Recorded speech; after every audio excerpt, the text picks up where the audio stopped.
C'est compliqué la politique. C'est quelque chose d'assez abstrait. C'est vraiment des personnes qui partagent leurs idées. C'est avant tout des idées. C'est toute une mascarade, c'est un rôle, c'est une pièce de théâtre en fait. Moi, je crois que tout est politique. C'est une question qui peut être immense. Moi, c'est une question très facile et donc du coup, je sais plus quoi dire.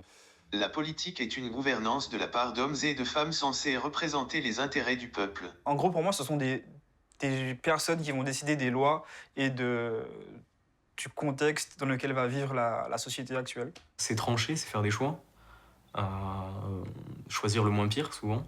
S'intéresser en fait au monde extérieur et pas juste en fait à sa vie personnelle. C'est aussi ce qui définit les rapports humains, mais aussi les rapports de production au travail ou avec les amis. C'est une sorte d'organisation qui... Enfin, pas que, mais d'organisation qui permet de... C'est un monde.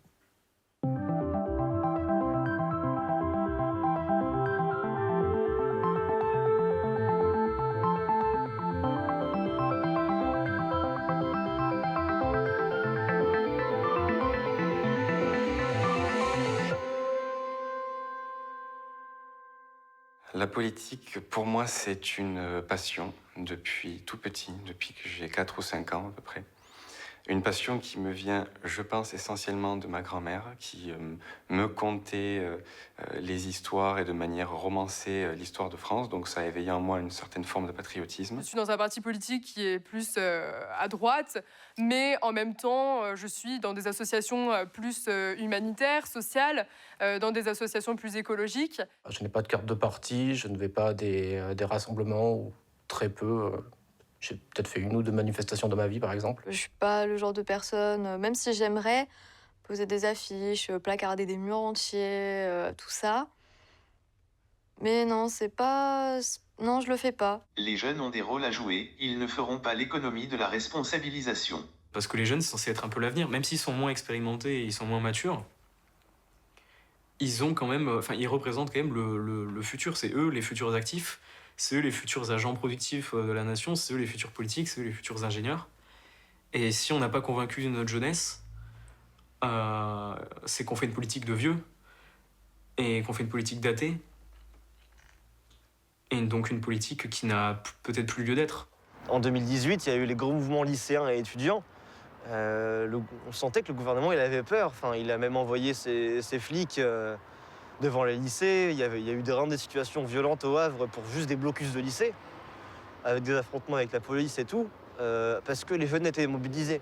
Et on sent bien que la jeunesse, bah ouais, ça fait peur, mais c'est aussi un vecteur d'espoir. Enfin, c'est révolutionnaire, la jeunesse. Même pendant la COP26, il y avait des manifestations qui étaient organisées pour mettre la pression sur sur les politiciens, mais je pense que typiquement la COP26, je pense que c'est un bon exemple qui montre que en fait les politiciens ils sont pas de notre côté et en fait ils sont là que pour garantir leurs intérêts. La question du climat a le vent en poupe dans le discours des candidats à l'élection, mais on voit bien que cela ne donnera rien de concret. Les besoins de réactions urgentes sont trop peu pris en compte par la classe dirigeante, qui a une vision à court terme. Dire j'attends qu'un politique sauve le monde, ce serait vraiment agir vraiment que avec son cœur, et c'est important bien évidemment d'agir avec son cœur, mais ça serait un peu oublier la raison, et ça serait un peu oublier que ce n'est pas si facile d'être maire, d'être député, d'être président. Quand je demande autour de moi, beaucoup me disent « je comprends pas la politique, je sais pas qu'est-ce qu'il faut faire, je sais pas qui voter, est-ce qu'ils vont vraiment le faire, est-ce que c'est vrai, ce qu'ils disent, qu'ils vont faire ça ou ça ou ça ?» C'est vrai qu'on est largué. Donc les jeunes, quand ils sont largués, bah, ça leur donne pas l'envie d'aller voter. Donc ils vont dire « ouais, ok, je vais dans une urne, mais je vais voter pour qui ? Puis lui, c'est qui ? Je le connais pas. Elle, sûrement pas. » J'aimerais aller voter et me dire j'y crois à 100%.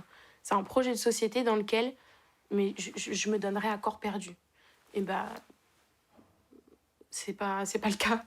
L'abstention, ça veut dire des choses aussi. Ça veut dire que on n'est pas forcément d'accord avec ce qui se passe actuellement et avec les politiques qui sont mises en place. C'est-à-dire que si les jeunes votent pas, c'est pas forcément qu'ils s'intéressent pas à la politique.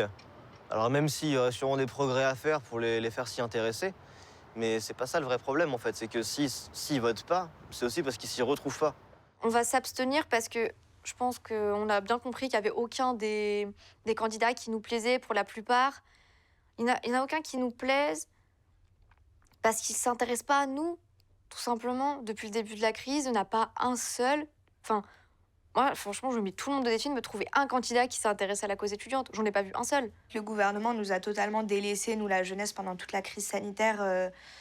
Que ce soit en fait au début, lors du premier confinement, où en fait il y a énormément de jeunes, par exemple, qui ont été licenciés de leur emploi à l'annonce du premier confinement. Par exemple, moi je travaillais au McDo juste avant le premier confinement, et le jour de l'annonce du confinement, je me suis fait virer parce que j'étais en période d'essai. Il y a quand même 1 jeune sur 6 qui a pensé à arrêter ses études pendant le Covid. La santé mentale des jeunes, elle est en piteux état. J'étais en dépression, j'allais pas bien du tout, j'étais vraiment perturbé à cause du confinement notamment, qui m'avait vraiment bouleversé, et c'était au début du 2e confinement que j'ai arrêté. Grande phase de perturbation chez moi, où je me questionnais énormément sur ce que je devais faire de ma vie, le pourquoi du comment, et là je pense qu'enfin ma décision est prise et je compte m'engager dans l'armée. On est loin d'être feignant, on est loin de ne pas vouloir travailler, on est loin de tous ces mots qu'on entend, mais on ne nous donne pas les moyens non plus, je suis désolée. On dit, voilà, aujourd'hui, dans les fermes, tout le monde cherche un salarié agricole. Mais chercher un salarié agricole pour avoir un SMIC et travailler plus de 35 heures la semaine et faire tous les week-ends, je suis désolée, mais je pense que travailler pour la gloire, ça intéresse peu de personnes. Ça fait 5 ans et encore plus récemment depuis le Covid que nous, on se fait marcher dessus. Qu'on soit étudiant, étudiante ou pas, je crois que les grands oubliés, les grandes oubliées, c'est nous. Depuis que je suis petit, j'ai un sentiment qui me reste, ma pire peur, la plus redoutable, est que l'on veuille se débarrasser de nous. Je ressens cela en marchant dans la rue, en n'ayant pas un accès suffisant à l'éducation. Cela devrait me terroriser, mais cela m'a poussé à me révolter. Les hommes et les femmes politiques traditionnels, ils ont rien à m'apporter, et c'est pas eux qui vont me proposer des solutions en ce qui concerne mon avenir. Donc c'est pour ça que moi j'ai décidé de m'engager en politique. Parce que je sais qu'en fait c'est moi en m'engageant qui peut faire en sorte de changer l'avenir qu'on me propose, quoi. Je suis militant dans une organisation de jeunesse politique de gauche. Et du coup, avec les camarades, on s'investit régulièrement dans la vie politique en tractant des tracts du coup pour répandre nos idées, mais aussi en collant des affiches, en organisant des débats, des conférences. C'était au cours d'un collège un dimanche vers 15h à Colomiers. Il y a un mec tout seul, on était dans la voiture toujours 4, donc il y avait une fille et 3 gars avec moi. C'était encore une fois ma voiture. Il nous a menacés, il a commencé à nous insulter, etc. Il a sorti une batte. On a essayé de le tenir à distance. Il a essayé de mettre une balayette à un de mes collègues militants. Il a gardé son calme. J'ai cru que ça allait partir à ce moment-là, au fait de violence. Il a tenu son calme. On est rentré dans la voiture. Et quand on est parti, quand je démarrais, il a donné un coup dans mon rétro. Donc il y a un cache du rétro qui est parti. Il y a des sujets sur lesquels on ne va pas s'entendre, tout simplement parce qu'on ne va pas avoir le même rapport au réel, parce qu'on ne va pas vivre la même chose, et parce qu'on n'a pas le même vécu, et parce qu'on n'a pas les mêmes idées aussi. Souvent, on me reproche d'être jeune et de défendre ce type d'idées. Et à chaque fois, je ne comprends vraiment pas le problème qu'il y a avec ça. Mais c'est souvent la remarque qui revient. C'est quand on est avec une femme, ils nous disent « Vous, une femme, machin, vous soutenez cet homme. Vous, qui êtes jeune, vous soutenez cet homme. C'est impensable. » Les extrêmes plaisent bien plus que les discours convenus. On cherche à se démarquer de ce qui a été fait auparavant, d'un point de vue électoral et d'un point de vue politique. L'offre politique s'adaptant à son électorat, d'où la montée des extrêmes aussi en partie. Et je ne pense pas que ce soit nécessairement mal dans la mesure où ce qu'on voit de nos responsables politiques qui sont justement des centristes d'une certaine manière, c'est-à-dire qu'ils cherchent justement le consensus, nous a menés dans le mur depuis bien 45 ans. Le taux de chômage, il reste fort chez les jeunes, on leur propose des contrats de merde. Le carburant il coûte plus cher, l'électricité elle coûte plus cher, le logement il coûte de plus en plus cher. Enfin, on commence vraiment à être coincé et ça fait des années que c'est la merde, mais là on tombe de plus en plus d'année en année. Non, moi j'irais voter pour changer ça justement, j'irais voter un truc radical à gauche. Je n'attends pas grand-chose de ces élections, mais je ferai mon devoir de citoyen. Si je m'abstenais, j'aurais le sentiment de ne pas rester dans la lutte nécessaire. Le droit de vote, c'est essentiel. Ça permet de compter, d'avoir une place dans la société. Je ne veux pas que X ou Y prennent des décisions qui vont m'impacter. Donc ouais, je vais voter. Déjà, il faudrait que je me fasse une carte électorale, parce que comme j'ai déménagé entre-temps, il faut que je m'inscrive dans une mairie. J'ai pas encore fait tout ça.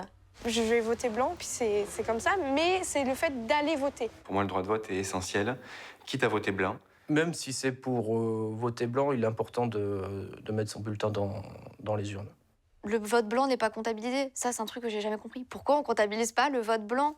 Le vote blanc, c'est pour dire, je vote blanc. Tel candidat ou tel candidat me plaît pas, mais je dois voter parce que je me dis que c'est un principe démocratique, c'est important, mais il n'est pas comptabilisé. Ça aussi, je suis désolée, mais pour moi, c'est un complot. Pour moi, c'est un guet-apens, ce truc. On existe, on fait partie de la société, on est la société de demain, on est à la base de ce qui va être créé demain. Donc forcément, on doit être pris en compte. Sans ironie, il faudrait qu'ils fassent à peu près tout différemment, je pense. Bah, moi, j'attends qu'ils changent les choses. Enfin, quand je dis qu'ils changent les choses, j'attends qu'ils appliquent ce qu'ils disent. Déjà, ce serait bien. Et moi, ce que j'attends, c'est du respect et de la considération, en fait. Mais du vrai respect, hein. Pas de la charité ou du « ouais, il faudrait les aider ». Non, du vrai respect, de la compréhension, en fait. Qu'on arrête de nous mentir, qu'on arrête de nous dire « Oui, oui, je vous ai compris », pour pas reciter une citation célèbre. Vous avez compris quoi, concrètement? En tant que politique, tu dois faire passer devant tout ton pays et l'intérêt général.